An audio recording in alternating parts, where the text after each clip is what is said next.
Hello guys, this is Danne from Roon, the Dutch ESR currently in Lisbon. I will quickly introduce myself, tell you what I did and what I will be doing.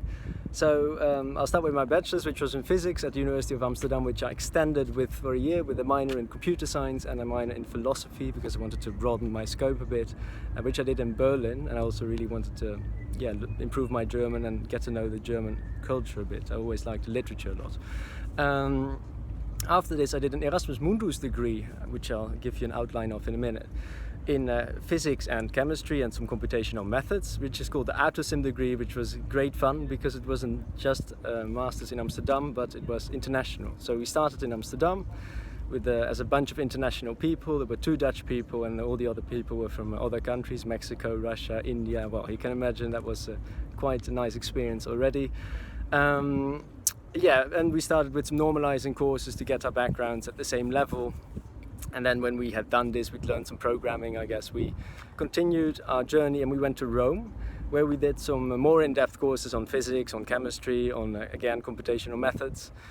And we did physics of liquids, computational statistical physics, I think it was called, and mathematical methods.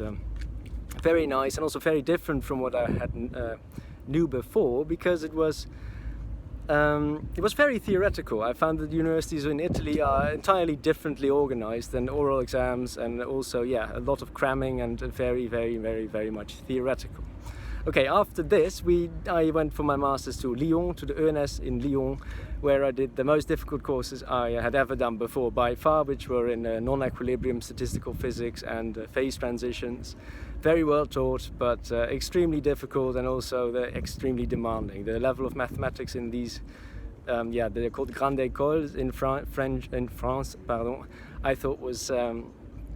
I thought it was very impressive, and I had to learn a lot to just keep up. But I guess I learned enough because I managed everything.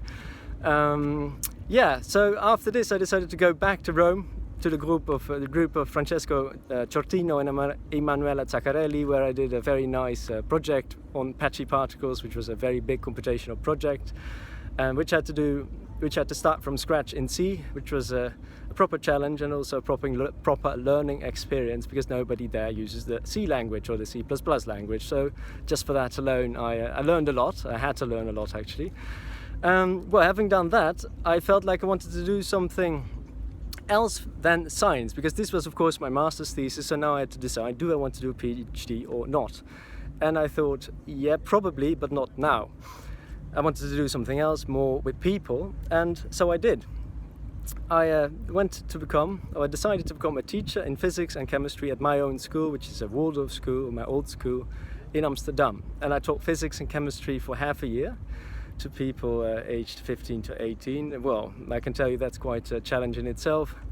Apart from the fact that I had to learn a lot of chemistry, which I didn't know, for not having a real sound background in chemistry, apart from my own secondary school graduation. You have to also somehow motivate people who are not necessarily gifted for physics or chemistry or interested, and especially the latter can be quite a challenge, but also of course a lot of fun, because they're children, so they respond very differently to things than you might expect.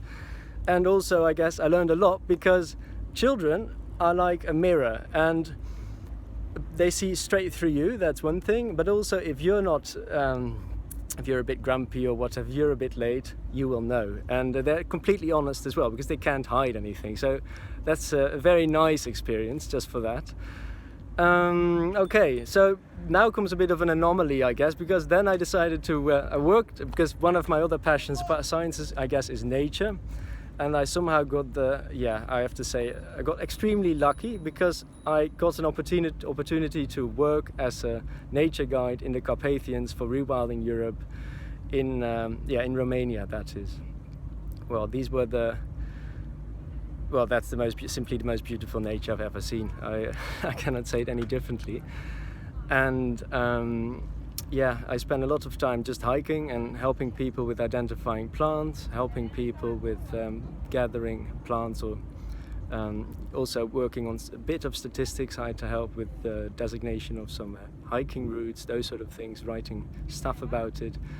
yeah, but I was in the Carpathians all the time, so it was just an unforgettable experience. Every autumn afterwards, which I've been, well, 2 so far in the Netherlands, I really thought, why am I here and not there? But yeah, okay. At that time I had, after this project of which lasted 7 months, it ended and I went back to Amsterdam and I resumed my job as a teacher. But after this I got the urge a bit to dive into something in depth more, and for this of course a PhD is almost the perfect option. And then this very nice PhD I thought surfaced with Margarida and Nuno at the University of Lisbon at the Department of Computational and Theoretical Physics, which I'm about to start, now I guess. I arrived a few days ago and I'm really looking forward to getting into it. What I'll be doing will be computational and theoretical, but I will keep my options open a bit as of yet. And let me finish with that I'm really looking forward to working with you people, because I guess that's a real privilege. We can interact, we're not alone in it, we can we can just really enjoy each other's company, apart from the fact that we can help each other with science.